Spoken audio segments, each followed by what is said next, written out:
Hello everyone, मैं Inderjeet Singh the capital civil services के YouTube channel पर आप सबका स्वागत करता हूं। जैसा कि आप जानते हैं 17 मार्च को जेपीएससी प्रीलिम्स का एग्जाम होने जा रहा है, तो इस मौके का आपको भरपूर फायदा उठाना है।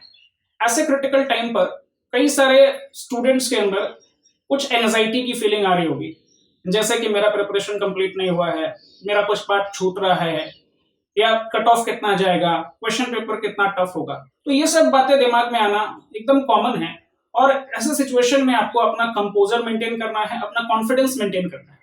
इसमें आपको अपने आप पर भरोसा रखना है। Believe in yourself and success will be yours. इसमें इस एग्जाम हॉल में जाने से पहले आपको कुछ बातों का ध्यान रखना चाहिए, जैसे कि 6 से 8 घंटे की अच्छी नींद लें, सेंटर पर टाइम से पहले पहुंचे, एग्जामिनेशन हॉल में कुछ भी दिक्कत होने पर इन्विजिलेटर से बात करें और जेपीएससी के द्वारा दिए गए गाइडलाइंस को फॉलो करें।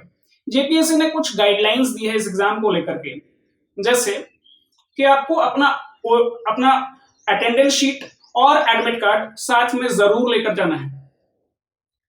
एग्जामिनेशन हॉल में आपको 4 पासपोर्ट साइज कलर फोटोग्राफ लेकर के जाना है, 2 फोटोग्राफ 2 पेपर के लिए और 2 एक्स्ट्रा फोटोग्राफ। नेक्स्ट, आपको एग्जामिनेशन हॉल में ब्लू या ब्लैक बॉलपेन पेन का ही यूज करना है, कोई और पेन या पेंसिल का यूज आपको नहीं करना है। एग्जामिनेशन हॉल में आपको अपना कोई ना कोई एक गवर्नमेंट आइडेंटिटी कार्ड लेकर के जाना है, जैसे कि मान लीजिए Aadhaar card, voter ID card, driving licence या कोई और आइडेंटिटी कार्ड आप लेकर के जा सकते हैं।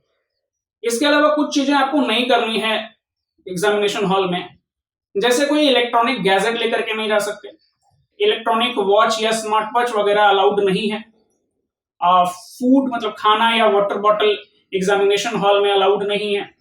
ओएमआर शीट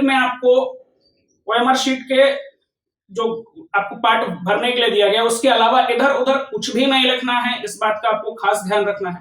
ये सारी गाइडलाइंस जेपीएससी ने रिलीज की है। इसके अलावा भी कुछ बातों का आपको ध्यान रखना है, जैसे कि यदि आप क्वेश्चन पेपर सॉल्व करना शुरू करें तो हो सकता है कि शुरुआत में आपको लगे कि क्वेश्चन काफी टफ आ गया है या कुछ शुरुआत के क्वेश्चन सॉल्व ही नहीं हो रहे, तो ये एक चीज आप समझ लीजिए कि अगर यदि क्वेश्चन टफ आया है तो ये क्वेश्चन सभी के लिए टफ है और सिर्फ आपके लिए टफ नहीं है ना। आपको फिर क्या करना है, आगे के क्वेश्चंस को सॉल्व करना है, क्वेश्चन पेपर को पूरा पढ़ना है और बाकी के क्वेश्चंस को सॉल्व करना है। क्वेश्चन पेपर में कुछ क्वेश्चन टफ रहेंगे तो कुछ इजी क्वेश्चंस भी रहेंगे, तो आपको पूरा पेपर पढ़ना है, आपके पास सफिशिएंट टाइम रहेगा, पैनिक नहीं करना है। देन दूसरे कैंडिडेट से बहुत ज्यादा आपको इंटरैक्ट करने की जरूरत नहीं है। अपने पेपर पर आप ध्यान दें, इधर उधर की बात में ध्यान ना दें। पेपर 1 कंप्लीट होने के बाद आपको पेपर 1 का डिस्कशन नहीं करना है, आंसर डिस्कशन में टाइम वेस्ट करने की जरूरत नहीं है। आपको पेपर 2 पर फोकस करना है। पेपर 2 और पेपर 1 दोनों कंप्लीट होने के बाद ही किसी तरह के डिस्कशन में आप इन्वॉल्व हैं।